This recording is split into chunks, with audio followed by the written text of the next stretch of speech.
Welcome back to The Explainer. So let's just dive right into this. Today, we're exploring a period of history that completely redefined global connection. We are looking at the sophisticated administrative genius of the Mongol Empire. And yeah, you heard that right, administrative genius. We're going to look at exactly how they managed the largest contiguous land empire in human history. Now, you might be wondering, how on earth did a nomadic empire build the most connected trade network in history?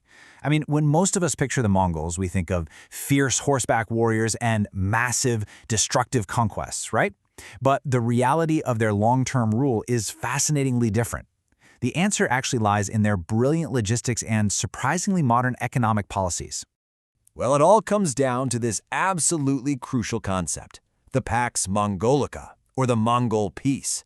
Think of it as a transcontinental period of relative stability enforced by the Mongol Empire.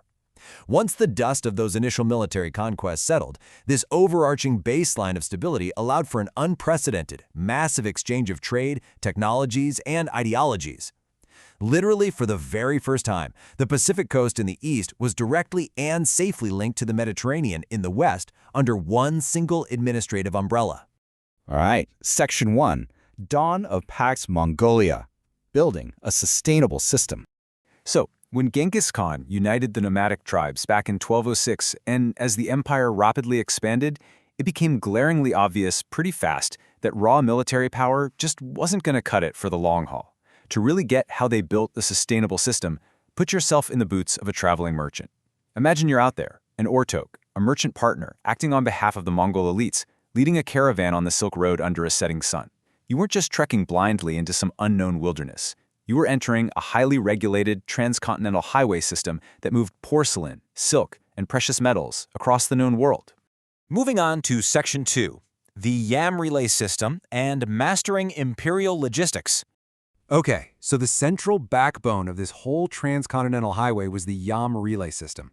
It was the high-speed logistical infrastructure for the entire Eurasian continent. The imperial administration used this postal relay system to coordinate trade logistics, move military intelligence, and just keep the massive empire humming. 200 kilometers. That's about 125 miles. That is the staggering distance Mongol messengers could cover in a single day using the Yam system. To put that in perspective, this speed was unmatched even by the famous American Pony Express over 600 years later. It connected incredibly distant regions for rapid communication. I mean, if a great Khan died in the capital, military forces stationed all the way in Central Europe would know about it within just a few weeks. To really quantify their absolute logistical mastery, let's look at the sheer scale of the communication network under the Yun dynasty, which was the Mongol-ruled territory in the east. We are talking 1,400 postal stations, serviced by a massive fleet of 50,000 horses, nearly 7,000 mules, and 6,000 boats. From the viewpoint of an imperial historian documenting their success at the time, this was just an absolute masterpiece of statecraft and resource management. The actual physical reality of this network was made up of outposts called orto. Imagine these as lavishly furnished, heavily guarded relay posts, spaced roughly 40 kilometers apart. If you were that traveling merchant we talked about, grinding through a daily journey across the Silk Road, these outposts were a total lifeline. They provided sanctuary, fresh remounts, and a totally secure place to rest and resupply before heading off into the next territory. Section 3, Traveling with the Paisa, Secure VIP Passports. But you couldn't just stroll into a government erto and demand a fresh horse and a hot meal. You needed safe conduct papers to guarantee your passage across those diverse borders. Enter the Paisa. This was essentially a secure VIP passport, often a physical tablet made of solid silver or gold. Let's walk through what a day in your life would look like arriving at a relay post. Step 1. You present your Paisa tablet to the station officials. This proved you had state authorization. Step 2. You receive your fresh, rested remounts so you can keep moving at top speed. Step 3. You acquire your specified rations and supplies. These safe conduct documents allowed merchants to rely on absolute Mongol protection while crossing the vast empire, which completely changed the game for global trade. Now, beyond physical security, the Mongols revolutionized the economic security of transcontinental trade. Just look at this rapid list of policies supporting merchants. First, Mongol elites actually provided the upfront capital for Ortok merchant partners to travel far afield. Second, they offered universal protection and sanctuary. Third, tax exemptions for the poor and the clergy. And fourth, This one is mind-blowing. If your goods were stolen by bandits, local residents were forced to reimburse your losses. They practically eliminated the financial risks of long-distance trade, which heavily impacted and stimulated the local economies of those conquered territories. Of course, any massive financial system can be exploited, right? But under the Great Khan monk, the empire's administration matured significantly.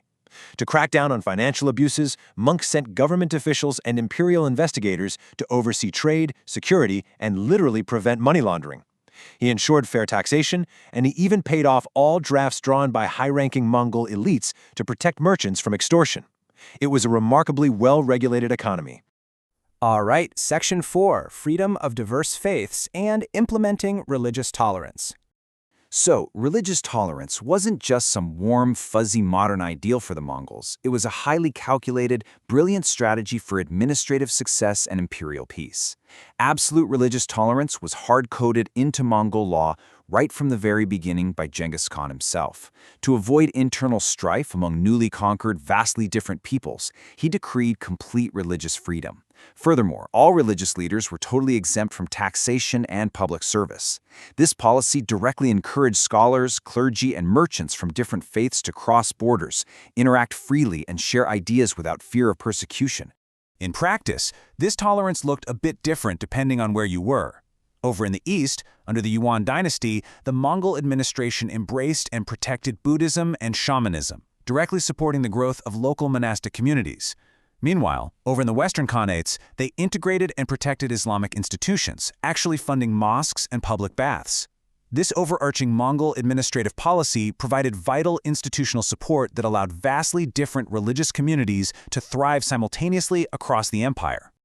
And honestly, nowhere was this astonishing diversity more visible than in the Mongol capital.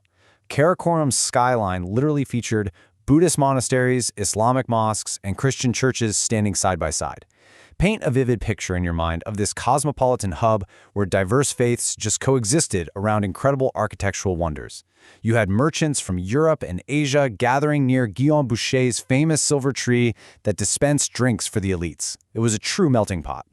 Even the religious leaders back in distant Europe had to acknowledge this incredible reality. Check out this quote from Pope John XXII. He received a memorandum describing the Pax Mongolica, and he acknowledges that the Khagan is one of the greatest monarchs, noting how leaders across the distant Khanates were saluting His Holiness to pay their respects. This just goes to show how the unified stability of the Mongol Empire fostered respect and cross-cultural exchange at the absolute highest levels of global leadership. Which brings us to Section 5, Legacy of Connected Worlds and Building a Global Exchange. So what did all this infrastructure and tolerance actually leave behind? A massive global exchange. I mean, Yuan royal textile patterns were suddenly influencing Armenian decorations thousands of miles away. Agricultural knowledge, new trees and vegetables were transplanted right across Eurasia, and crucial Asian technological innovations spread westward into Europe like wildfire. The Pax Mongolica essentially acted as a massive accelerator for human progress and cultural synthesis. This era resulted in a permanent intermingling of art, religion, and human ingenuity.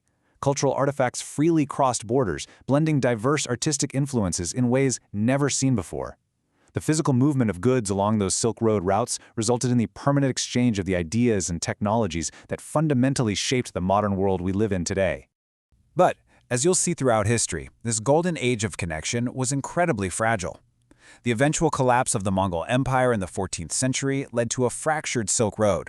Without that central administration, without the Yam relay system, and without the protection of the Paisa tablet, travel became super dangerous once again.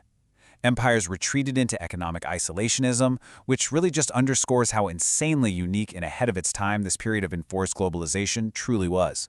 And that leaves us with a final, provocative thought for this explainer. Does the Mongol Empire's 13th century approach to free trade, secure passports, and absolute religious tolerance rival the globalized networks of our modern world? It kind of challenges our basic assumptions about the past, doesn't it? Sometimes looking back at history shows us that the mechanics of a connected, globalized world are far older than we think. Think about that, and what you should really take away from this incredibly complex era. Thanks so much for learning with me today, and I'll catch you on the next explainer.